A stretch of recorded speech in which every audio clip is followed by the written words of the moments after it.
G'day, Ben from Duck Plain Chicken here with the second video in the build of this Curtiss R3C-0 from Porco Rosso.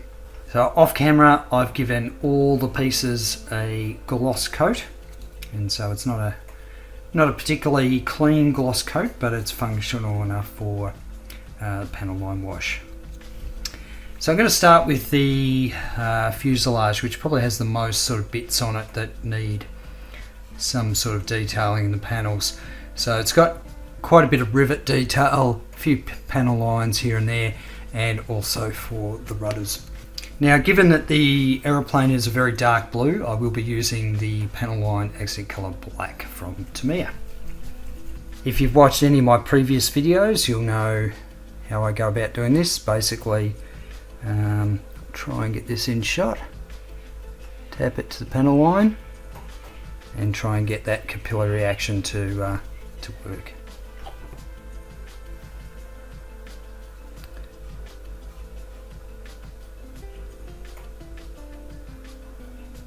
You don't need a lot, just enough so that it wicks along the panel line.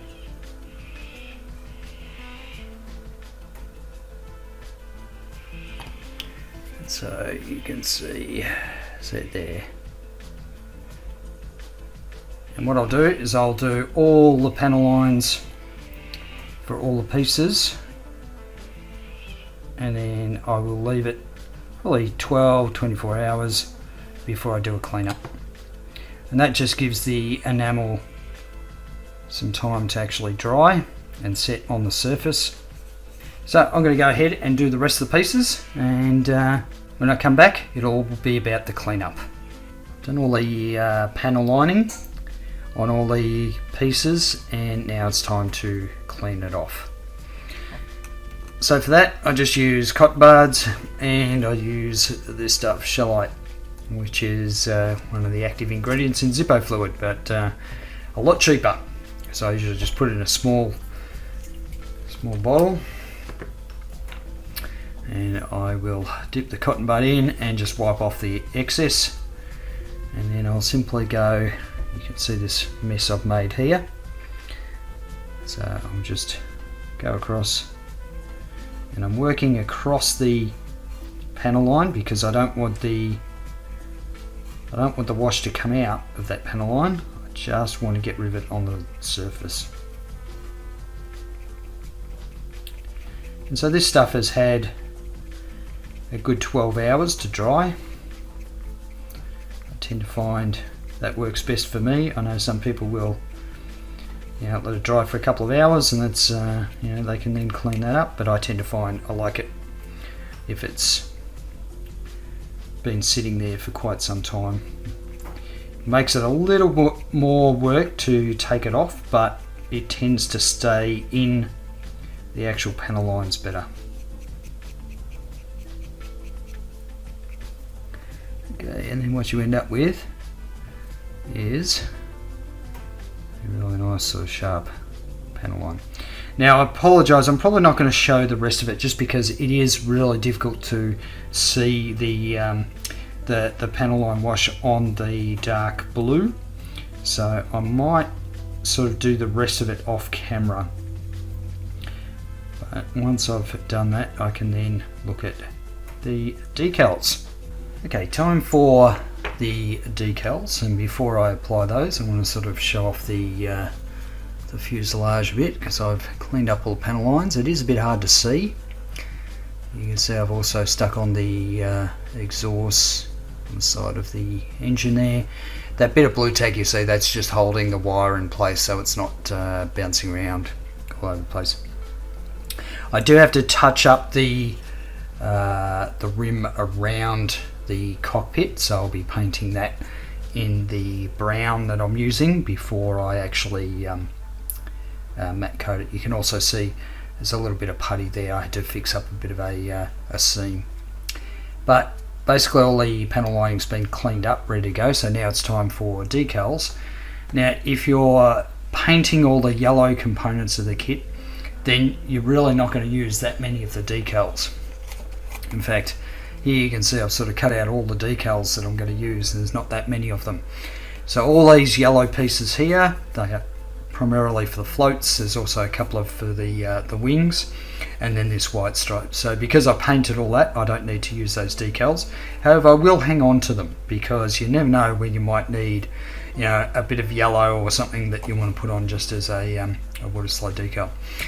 Now there are two heart symbols which go on the white stripe, so they sort of go on the top here, but they were only added to the plane later on in the film, so I'm not going to be adding those in, and I actually prefer the clean look of just the white stripe without anything on it. So there's also two little tiny decals here which are used for the Curtiss figure, the extra figure that you get with a kit. But yeah, so you can see there's not a lot of decals that you're going to use in the kit if you paint all the yellow and the white striping. So let's look at the decals we will be using. So first of all, there are these two tiny little ones that go on the propeller. There are these little bit hard to see, but they actually say Curtiss, and so they go on the back, towards the back on the bottom of the fuselage.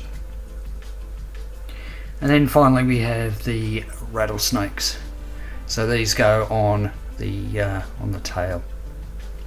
So what I could do is for the main fuselage, I'm sort of only just going to do one side first, and then I'll do the other. So just cut these ones in half. Let them soak for a bit. Now I've got just one of these little paint trays that I like to use to keep decals in, stops them sort of disappearing. And then of course we've got these two little symbols here that go on the propeller, so I'll be doing both of those. And I'm just using plain old cold tap water. I don't bother heating my water for decals. All that does is it just speeds up the time for the decals to loosen off the backing sheet. So I never, I'm not in that much of a hurry when I'm doing decals, so I don't really worry about that. I'll just let it sit in the cool water. So as far as sort of just showing where these are going to go, so the two little symbols on the prop, they just go on each side there, and on the back you can see the rattlesnake logo on the tail, and so this kanji here refers to it being on the other side as well, so you just basically have one on one side, one on the other. And then we've got the little Curtiss logo down here, and again it's the same kanji, basically we're saying apply the same decal to the other side. And when we're looking at the heart, once again it's the same kanji again, basically apply it to the other side, but there is a note here about it being sort of at a different part of the movie later on in the movie where that was actually applied, so I won't be doing that. And of course there's all the callouts for the rest of the yellow decals if you're actually going to use them. When I'm applying decals, I like to use the microscale, microset and microsol, and I usually, because I get mixed up between them, I just put numbers on the lid so I know what order. Number one being I put that down before I put the decal down, and what that does is it reduces the surface tension of the decal, so it tends to sort of sit better on the surface. And then microsol is what you apply after on the decal, and that tends to melt away or reduce the amount of carrier film that you see, so it gets rid of that sort of the clear film around the edges of the decals. Now these decals are pre-cut, but they do have a little bit of clear film around the outside of them, so it is going to be worth using some microsol just to reduce that. Alright, let's see how we're going with Yeah, these decals are ready to go. So even with cold water, it doesn't take that long. I also use these tweezers. These are from Tamiya. These are actually specifically decal tweezers, and they have a really thin sort of blunt nose on them, which is perfect for decals, and they're really well made. So first I need to put some microset down. God, this stuff smells so much like vinegar. I don't know if vinegar is one of the active ingredients in it, but boy, it definitely smells like vinegar. All right, now, and so I'll take the decal that's been soaking, just dab off the excess water, and using a toothpick, slide it in place. And then I'll use the toothpick to guide it to where I need it. As much as they can be frustrating, I still prefer water slide decals over stickers any day, because you've got that bit of leeway. If you mess it up, you can sort of rehydrate the decal and move it a little bit more. And so now I'll go over with some microsol, and that will help it bed down and melt the carrier film around it. So especially where you have a dark colour like this dark blue, and you have a light decal like this white one, if it'll focus, the carrier film will become really obvious if you don't sort of apply some sort of solution over the top of the decal. Alright, so let's put that to the side for a bit, and I'll move to the propeller. So again, some microset. Now these little, they're not actually complete circles, these little logo things. So you need to make sure you get it the right way. I'm just going to double check the instructions to make sure you get it the right way around. Okay, so it's with the flat bit facing away.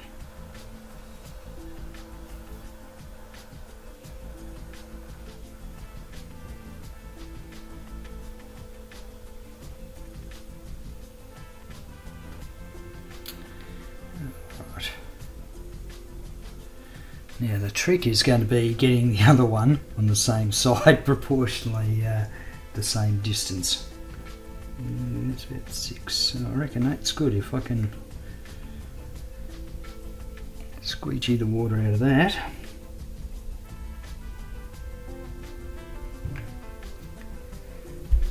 Okay, so it's a little bit hard to see, but there's one there and one on that side. Just got to keep flipping it just to try and work out whether I've got it, got them sort of centered properly, but I think that's pretty good. So now those decals are down, what I'll do is I'll use microsol. And look, these decals are really nice, they're really quite thin. So I think the microsol will probably work pretty well on them. There's not a huge amount of carrier film that's obvious on it. So I'll let that sit for a little bit, and then we'll come back to, okay. Now the rattlesnake is down towards the bottom of the tail.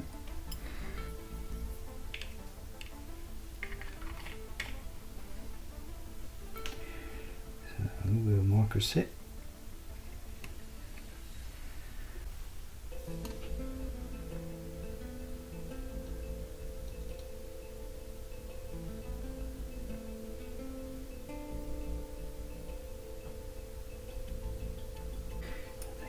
happy with that location.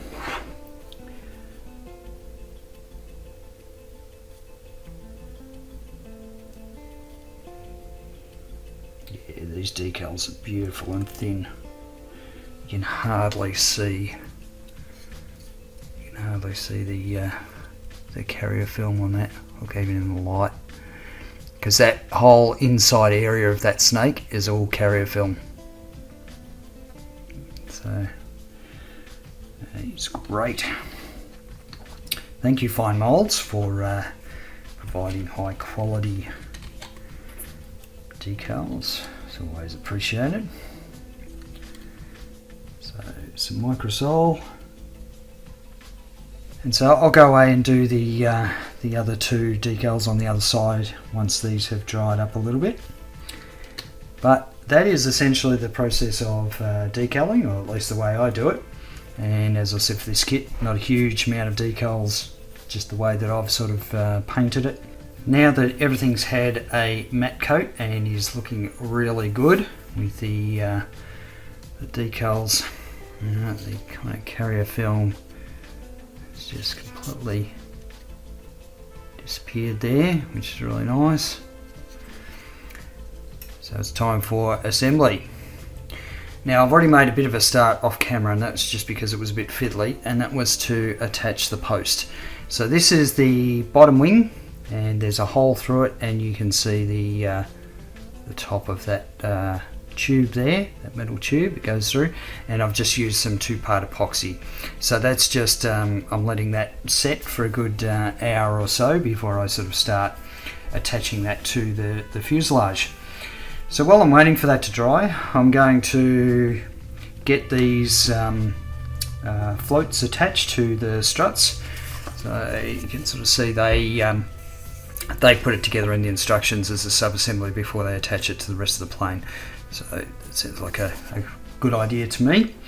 So it's just a matter of making sure you get the right struts around the right way. They are different. They've got different attachments. So it's a sort of round piece at the top, whereas this one hasn't. And for this, I'm just going to be using some Revell contactor cement. This stuff takes a little bit of time to dry, but that's not such a bad thing, because I think this is probably going to be a little bit fiddly. So let's start with the back one. I need to get my glasses on so I can see what I'm doing. And then I'm going to just put a dab of glue in here. I don't need a lot because I don't really want it sort of oozing out. I've matte coated everything. I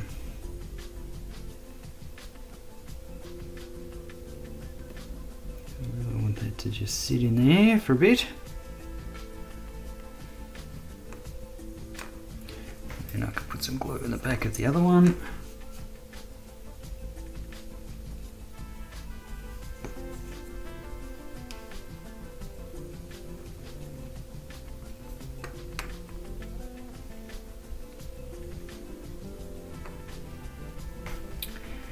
Okay. So we see it's a little bit splayed out. I might just move things around here. It is just a little bit splayed out, so until I get the other one in.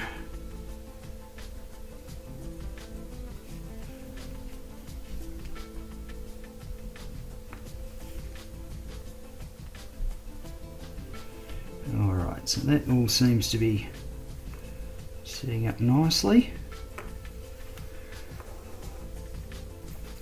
And so what I'll be able to do is attach the bottom wing to the fuselage, to the bottom of the fuselage first, with the post in it, and then I'll be able to sort of slide this up over that. Off camera, I attached the lower wing to the fuselage with the post. So I basically fed the wires through and just stuck the lower wing on. So nothing too complicated there, except it is getting a bit troublesome to sort of work out where how I'm going to stand it up. Okay, so the next thing is to attach the floats. So I think I'm going to need to turn this upside down, and this will probably be maybe turn it upside down, something like that. I've got a bunch of sort of acrylic boxes that are good for just sort of setting the piece up ready for gluing. Now I need to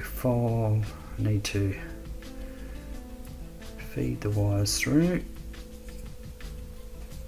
so we get this lined up at least close to where I want it.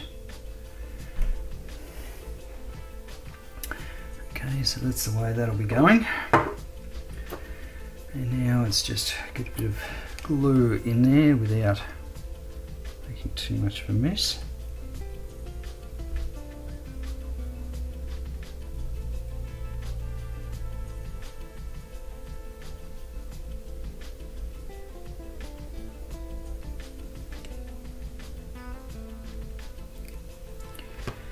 Alright, drop this down into place.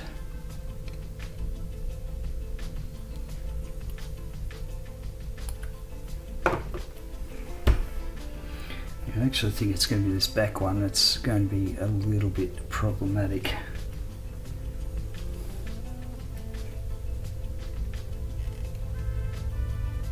There we go, it's just centered in a little bit.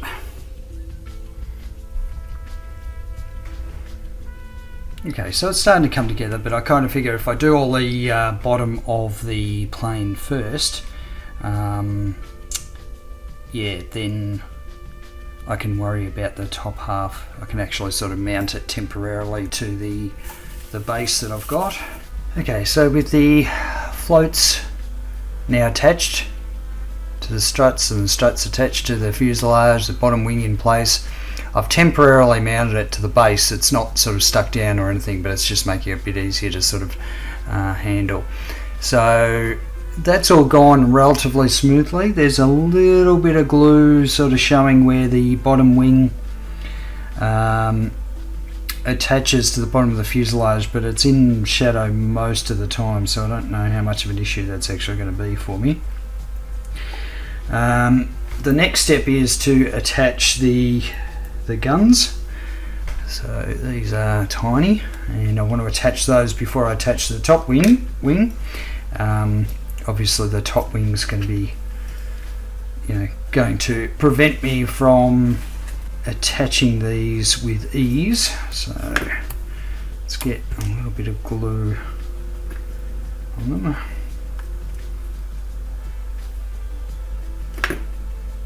So all I do is just get a dab of glue on the pegs. That's really all it's going to need. I'm going to tip this on the side.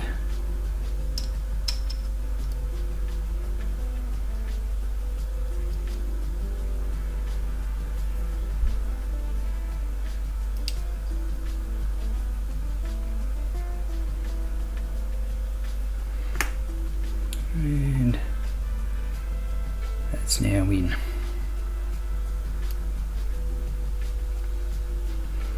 Okay, now onto the other one, do the same thing.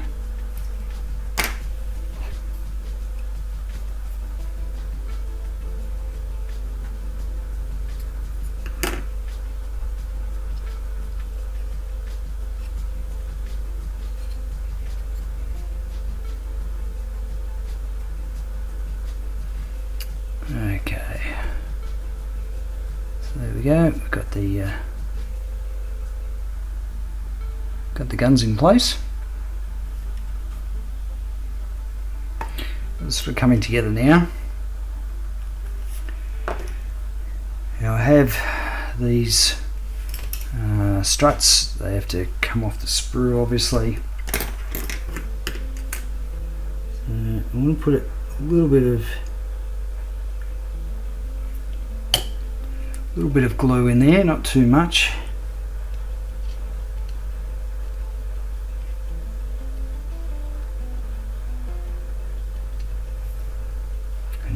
want to try and do is get it sitting on there so at least it's lined up, even though it won't be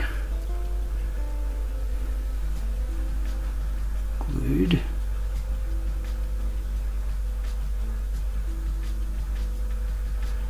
Yeah, might help if I have it the right way around. The wings put on backwards.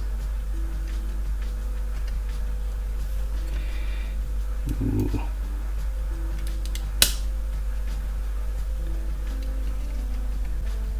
Alright, I think that's at least sort of set up properly. It's not, the top wing's not properly glued down yet, but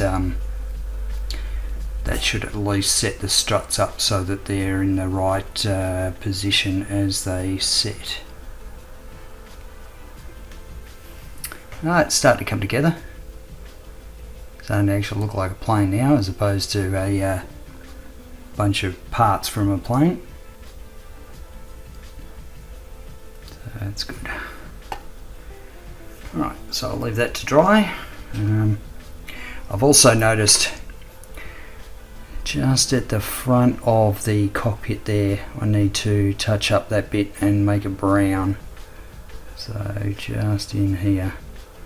I finished the base coat for the Donald Curtiss figure, the pilot figure, and as you can see it's pretty rough, but what I'll do is, this is just the base coat, I'll throw a matte varnish over it and then probably use some enamel washes to bring out some of the sort of shadow details. I've got to say, he is a very tricky figure to paint. He has these sort of little details around his bonnet, like the white straps that are holding his goggles, yellow scarf, and it's a bit hard to see, but he does have his black mustachios there. He's got white gloves and boots, a little bit of a white belt, and one thing I haven't done yet is put on his white buttons. He's got these tiny little white buttons. So it is pretty rough. But given that he's going to be sitting in the cockpit and you're hardly going to see him anyway, I'm not too concerned. So I'll talk about some of the colours that I used. First of all, for his bonnet, for his pilot's cap, I used Leo Titan Dark Blue 69022, which is from the Mecha Colour collection. And then for his jumpsuit, I used another Mecha Colour 69021 Dark Blue. For the white, I just used Model Colour White, and I'll knock it back a bit with a bit of a grey enamel wash. For his scarf, I used Mecha Colour 69004 Yellow, which is probably a bit too bright. I think it's a bit more, probably should have a little bit more white in it, but at this scale it's not really going to matter. For the seat belts, I used Model Air 71041 Armour Brown. For his belt buckle, I just used Model Air 71063 Silver. And then finally for the flesh, I used AK3012 Light Flesh. Now, I was going to do some highlights with the light flesh, and I did actually try it, but it just looked kind of comical. So I think that's alright. I did also use a little bit of white grey, again another Mecha colour from Vallejo, white grey, and I used that for his teeth. It's very difficult to see, but there's just that hint of teeth there. I didn't want to make it super white. Yeah. Done a little bit more work off camera just to sort of go with the final assembly. So the top wing is now attached, and I've also put on the radiator on the front. So it's actually looking pretty good. The other thing that I've done is I have just touched up the front of the cockpit there, the brown area around the rim. So really there's only a couple of things I need to add to the actual plane itself. One is of course the prop, And when I wire this thing up, I want to make sure that obviously the prop is spinning in the right direction. Now my understanding is that for most planes the propeller will turn clockwise from the rear of the plane, looking from the rear. So it looks like this prop is likely to do that as well. So I just need to make sure that when I wire it up I get the propeller spinning in the right direction. The other thing is the tiny little windscreen, which I have successfully masked and painted the edge around. So that was a relief when I pulled off the mask there, and that seemed to come up okay. The other thing is the pilot. I've done just a little bit more work. It is a bit hard to see and it is pretty rough, but I used enamels to just a dark blue enamel wash. So that was just watered down Tamiya enamel paint just to go into the shadow areas of his jumpsuit. So I think he's pretty much done. I might just throw another matte coat over him, and of course he will just sit in the actual cockpit itself. He doesn't need to be glued down. Before I start the final assembly, I want to sort of talk about the electronic components that I'm using, because I've gone down a different path to what I've done in the past where I've just used batteries. So this time I wanted to do something where I was using USB to power the motor, or in this case just the motor, but I think for future projects I'll do it for powering lights as well. It's just a lot easier than actually having to take the base apart or messing around with inserting batteries. So I think this will be a better system moving forward. So the components I've got is, this is just a USB-C socket, and you can see it has the positive and negative, and I have soldered on a couple of header pins. And the way I've sort of set it up is so that I can easily plug everything into the right components. So it means I won't be doing any soldering sort of close to the base and risking burning anything with the soldering iron. So we start off with this USB, and it is just power. So there's no data line coming out of the socket, it's just your positive and negative. The other thing that I want to implement on this base, of course, is a switch. So in order to run a switch, what I want to do is put a switch between the positive coming from the USB to the positive that goes to the rest of the circuit. And the way I do that is I've just created a very small sort of, this is just using prototype board. So it's just 2 tracks, and basically it's going to be a way for me to plug in the negative and positive lines for these elements. So first of all, I'm going to plug in the positive for the USB, and then plug in the negative as well. So in order to create a switch, basically I have this, just a toggle switch, and it's got 2 lines coming out of it. Again, I've just soldered some header pins to it, and so one of the positive leads is going to join up to the USB, and the other one is going to join to my step down power supply, or step down circuit. So what this does is, if you're not aware, USB is 5 volts. And the little DC motor I've got is actually 3.3 volts. Well, rated to a maximum of 3.3 volts. So this little fella here, 3.3 volts. So I needed a way to get from 5 volts from the USB down to 3.3 volts. So this is a little circuit that I bought off AliExpress. And they actually come in a number of voltages that step down. So you can get 3, this one's 3.3, but you can see you can get 12 volt, 6 volt, 5 volt, etc. And so you can see on those bottom 3 pins there's VO, which is the voltage out. You've got a common ground, and then you've got voltage in. So the voltage in is going to be the voltage from the switch, or the positive from the switch. Just want to make sure I've got the right way around.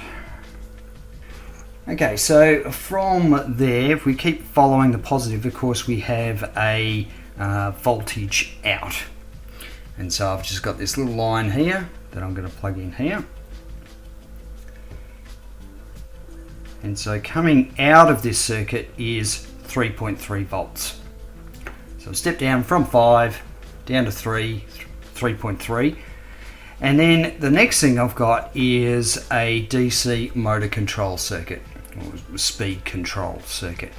So in order to slow down a DC motor, it's not a matter of just putting sort of a resistor in line with the DC motor. That's not kind of how it works. So what you need is some sort of circuit that will actually control the DC motor appropriately.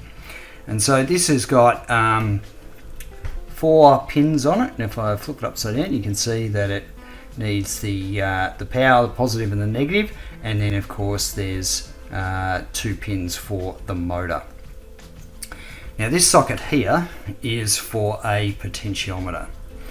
Now this is a massive potentiometer. I didn't need something quite as big, but what it does is it allows you to adjust the speed. So it just sort of looks like that. So what I need to do is take the 3.3 volts and put it in the power positive pin. Okay, and then we have, for the little DC motor, it's got a positive and a negative. Okay, and again I've just soldered on some header pins just to make it a bit easier. So of course we have a negative, so motor negative and motor positive. Now it actually doesn't matter which way these go, all it'll do is just change the direction that the motor spins. So it doesn't matter if you get the polarity around the wrong way, it just means your motor will be spinning in the opposite direction. So the next thing we have to do is basically get the negative to complete the circuit.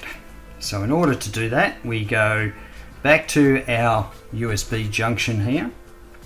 We have a negative pin that goes in there, and then because we've got a what's called a common ground for the step down circuit, you can see there's a line goes in and there's also a line that goes out.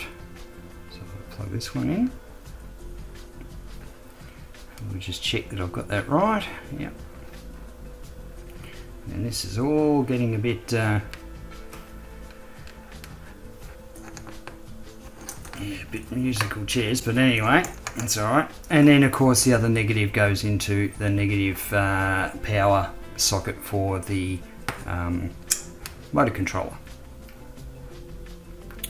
Alright, now let's see if I can get all this untangled and then plugged in, and I can show you, and hopefully it works. Let's see, where are we? Here we go. Okay, so I've got my USB supply here. I just want to make sure my power button's turned off. So I'll plug that in. Now if I turn it on, you can see it's already spinning. So what I want to do is adjust the, if I adjust the knob, you can see that it sort of slows down. Now, it's a bit hard to tell on camera, but it is actually slowing down a little bit. It's not ideal because it's not going as slow as I would like, but you see when I speed it right up. But at least it gives me some control. I don't want the motor sort of going, you know, completely nuts. And of course that'll be a lot more spectacular once it's actually got a propeller on it as opposed to a piece of tape. So if I turn that off, and we can see that's how it's going to work. So I think the USB option for powering it is just so much better.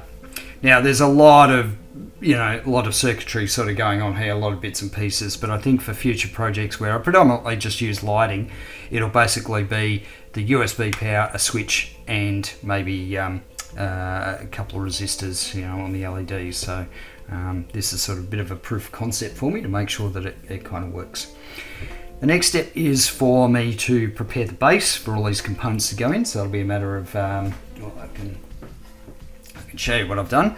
I've actually painted it. You can see there's two holes there. So one hole is for the switch and the other hole is for the USB. So this is the bottom side. So you can see this lid. So it'll actually be sort of sitting like that, and that'll be of course the back. So I reckon that looks neat and tidy. The other thing I'll do is I'll probably put a bit of felt on the bottom.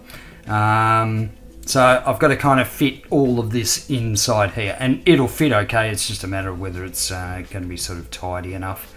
But I think it should be fine. Okay, moment of truth time. I've sort of done a little bit more off camera. First of all, I have added some felt to essentially what's the lid of this acrylic container. I've given it a coat of black primer and then a matte coat just to sort of protect it. The other thing too is I have drilled these two holes, so one for the switch, the other one for the USB socket, and for those I used a step drill. So step drills are really good for doing holes like this. Starts off with a smaller hole and then you step up to larger and larger holes. The thing is, if you're doing that with acrylic, is you want to take it fairly slow, because acrylic, it tends to crack. So you just need to be careful about how much pressure you apply and how fast the drill's going. So the first thing I'm going to do is install the switch and the USB socket. So for the USB socket, you should be able to poke these wires through.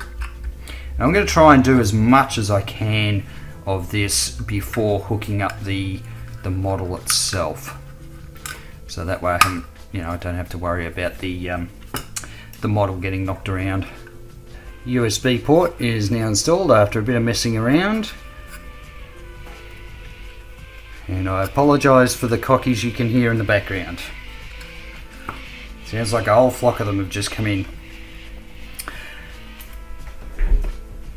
Alright, the next thing is to install the button, and thankfully this one's just a push fit.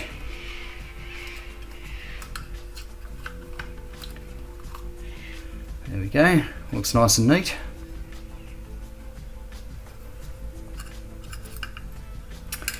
Alright, now comes the tricky bit where I've got to try and hook up all the electronics. Okay, so let's see, from this part we've got power, positive to positive.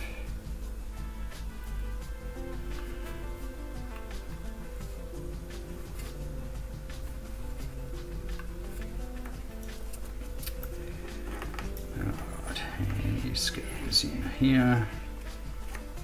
So I sort of hooked up most of it just to make it a bit easier. So now I should be able to hopefully sort of shove it all in, and hopefully it'll all fit.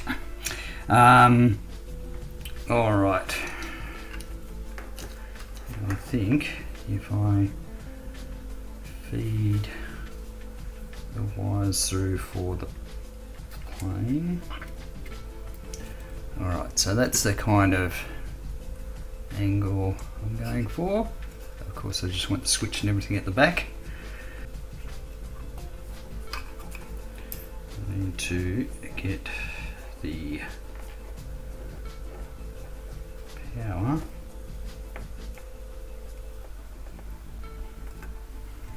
I apologise, I haven't got any of this on camera.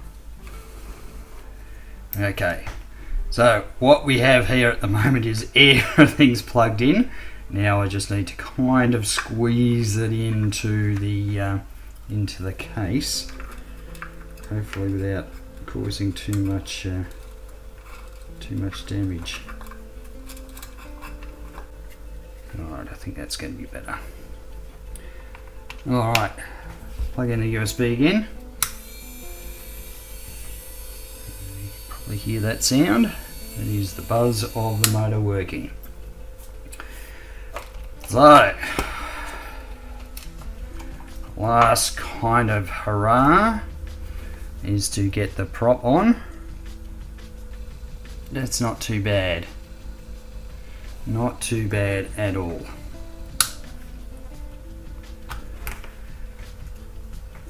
So I gotta say, I am kind of glad I went down the path I did, as opposed to the one I'd originally planned for, where I was going to mount it sort of in a, I guess like a water diorama. I think it's a lot more dynamic flying. It's certainly going to look cool when I do the Savoia as well, so I'm going to do that in a similar fashion. But I think the base method that I've used here is actually quite successful. You know, it's sort of neat on the back. I don't have to worry about taking it apart to put batteries in it. Yeah. So, I need to put Donald Curtiss. So I've got him on his stick here. I need to put him in his pilot seat. He looks pretty good in there. And the final thing I'm going to do, which is I'm going to do off camera just because it's so sort of fiddly, is put the windscreen on. So I'm probably going to stick that down with some canopy glue. But yeah, that's I'm very happy with the way that's come up. Overall, this kit's been a lot of fun to build. I really like the you know, putting the motor in it. I think it's actually worthwhile. But yeah, on with the glamour shots, and until the next build series, I'll catch you later.